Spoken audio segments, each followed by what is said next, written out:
হসপিটালে চিকিৎসার বিষয়ে এই বিষয়ে ছাত্রদলের কোনো নেতাকর্মীরা জড়িত নয়, বরং আমরা দিনের পরক্ষণে আমরা দেখলাম আলিয়া মাদ্রাসাতে বাংলাদেশ জাতীয় ছাত্রদল জড়িত নয়, কেউ না কেউ গিয়ে তো হামলা করেছে। সেটি তো বিচার তদন্ত হওয়া উচিত বলে আমরা মনে করি। সেটি ছাত্রদল কোনোভাবে জড়িত নয়। ঘটনা সূত্রপাত বেগম রোকেয়া বিশ্ববিদ্যালয়ে শিবির শুরু করেছে এবং ডাকাতেও তারা মপ করে এই পরিস্থিতি জটিল করেছে। গত কয়েকদিন যে ঘটনাগুলো ঘটে গেল ক্যাম্পাসে, রাজনৈতিক পট পরিবর্তনের পর এক ধরনের সহাবস্থান আমরা দেখছিলাম। মোটামুটি ভাবে এখন সক্রিয় ছাত্র সংগঠন, ছাত্রদল, ছাত্র শিবির, ছাত্র শক্তি, তারা মোটামুটিভাবে যার যার কর্মসূচিগুলো পালন করছে, যদিও বিভিন্ন সময় নানা রকমের অভিযোগ থাকে একে অপরের বিরুদ্ধে, কিন্তু তেমন রক্তপাত দেখা যায়নি। যদিও 1-2 মাস আগে চট্টগ্রামে একটি রক্তক্ষয়ী সংঘর্ষের ঘটনা ঘটেছে, তারপরে পরিস্থিতিটা ভালোই যাচ্ছিল। কিন্তু হঠাৎ করে আবার এমন কি হলো, আমরা দেখতে পাচ্ছি যে লাঠি, জিআই পাইপ, রামদা, বিভিন্ন রকমের অস্ত্রশস্ত্র নিয়ে মহড়া হচ্ছে, আবার ঢুকে যাচ্ছে বহিরাগতরা,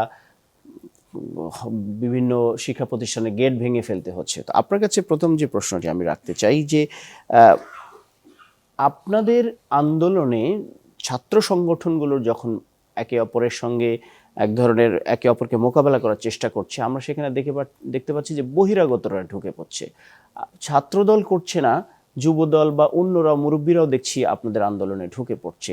এই বিষয়টা কি আপনারা বিব্রত করে কিনা আপনাদেরকে? জি, আপনাকে ধন্যবাদ জানাচ্ছি। এটি আসলে ঘটনার সূত্রপাত, আপনি জানেন যে বেগম রোকেয়া বিশ্ববিদ্যালয় যেটি রংপুরে, সেখানে শিবিরের একটি প্রোগ্রাম ছিল। সেই প্রোগ্রামে তারা বিগত 17 বছরের, আপনারা জানেন যে সেখানে যুদ্ধ অপরাধীদের দায়ে যারা দণ্ডপ্রাপ্ত হয়েছে তাদের ছবি সংবলিত প্রোগ্রাম করা হচ্ছে। তো এটি তাদের নিজস্ব বিষয় এবং বিচার ব্যবস্থা নিয়ে ওনাদের কোশ্চেন আছে, সেটিও তাদের নিজস্ব বিষয়। কিন্তু সেখানে ওই একই মার্জিনে, মানে সেম প্যারালালি বুঝিয়ে তারা আমাদের দেশনেত্রী বেগম খালেদা জিয়ারও একটি ছবি মাঝখানে তারা রেখেছিল, যে অবিচারের শিকার সে একই মাত্রায়। তো আমাদের যে বেগম রোকেয়া বিশ্ববিদ্যালয়ের ছাত্রদল তাদেরকে অনুরোধ করেছে গিয়ে সেখানে, যে আপনারা এই ছবিগুলোর মধ্যে দেশনেত্রী বেগম খালেদার ছবিটি আপনারা সরিয়ে রাখুন। তখন তারা বলছে না, তারা এটি সরাবে না। তারপরে ছাত্রদলের নেতাকর্মীদের সাথে তাদের বাকবিতণ্ড হচ্ছিল। এর মধ্যে ছাত্র শিবিরের পিছন থেকে তাদের এক কর্মী ছাত্রদলের নেতাকর্মীদের উপর চেয়ার ছুঁড়ে মেরেছিল।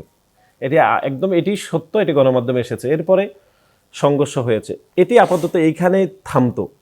কিন্তু আমরা যেটি লক্ষ্য করলাম, যেহেতু বেগম রোকেয়া বিশ্ববিদ্যালয়ে পূর্ব নির্ধারিত সময়ে তাদের প্রোগ্রাম চলছিল, সেখানে রংপুর জেলা এবং রংপুর মহানগর এবং আশেপাশের পুরো অঞ্চল থেকে জামাত ইসলামের নেতৃবৃন্দরা সে প্রোগ্রামে উপস্থিত ছিলেন। তারা সকলেই বাংলাদেশ জাতীয়তাবাদী ছাত্রদলের সাথে সংঘাতে লিপ্ত হয়েছে। এবং সবচেয়ে আশ্চর্যজনক কথা হচ্ছে যে তারা ছাত্রদলের নেতাকর্মীর উপর হামলা করেছে। হামলা করে সেই ভিডিও এবং ছবি তারা সামাজিক যোগাযোগ মাধ্যমে উচ্ছ্বাস প্রকাশ করেছে। এমনকি শুধু সেটা শিবির করেনি, জামাত ইসলামের শীর্ষ নেতাও করেছেন।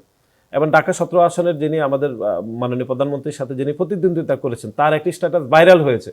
তিনি এরকম বেলাইন করে বলেছেন যে ছাত্রদল সেখান থেকে পালিয়ে গেছে, সকল ক্যাম্পাস থেকে ছাত্রদলকে বিতাড়িত করা হবে। এটির প্রতিবাদে আমি একদম পদক্ষেপ নিলেন না, এটি আমরা শেষ করি। তারপরে এরকম একটি ঘটনা বিশেষভাবে এটি আমি মনে করি যে এটি খুবই দৃষ্টিকটু হয়েছে, যে এরকম একটি ছোটখাটো সংঘাত হয়েছে, কিন্তু সেটাকে বড় করে দেখানোর জন্য, পরিস্থিতিকে জটিল করার জন্য এটি শিবিরের পক্ষ থেকে, জামাত ইসলামের পক্ষ থেকে করা হয়েছে। এরপরে আপনি জানেন জগন্নাথ বিশ্ববিদ্যালয়ে পূর্ব নির্ধারিত জুলাইয়ের একটি প্রোগ্রাম এটি বিশ্ববিদ্যালয় অর্গানাইজ করেছিল। সেখানে ইউজিসির চেয়ারম্যান সেখানে উপস্থিত ছিলেন, জুলাইয়ের প্রোগ্রাম। তো সেখানে সকল ছাত্র সংগঠন সেখানে আগে থেকে আমন্ত্রিত ছিল।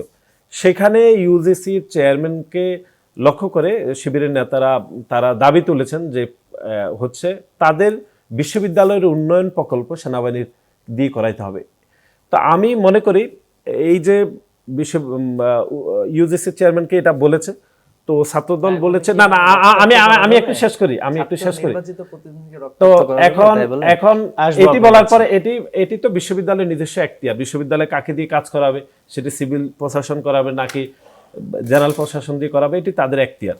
কিন্তু শিবির এটি একটা মব তৈরি করেছে যে প্রোগ্রামের মধ্যে তারা এটি তৈরি করেছে। এই যে স্থায়ী ক্যাম্পাস জগন্নাথ বিশ্ববিদ্যালয়ের নির্মাণ হবে, এটি সেনাবাহিনী কাজটি পাবে, কি পাবে না, এই ইস্যুতে ছাত্র দলের কি কোনো ইন্টারেস্টের জায়গা না, আছে? ছাত্রদলের কোনো ইন্টারেস্ট নাই, তাহলে শিবিরেরও ইন্টারেস্ট থাকা উচিত না।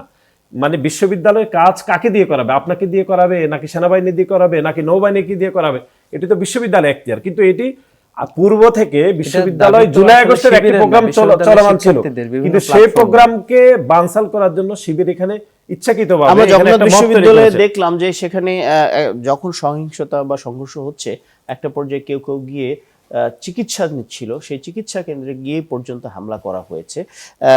সেটি কারা করছে বলে আপনারা মনে করেন? আপনাদের উপর তো অভিযোগ আসছে, না, সেটিকে কিভাবে আপনারা সমর্থন করেন?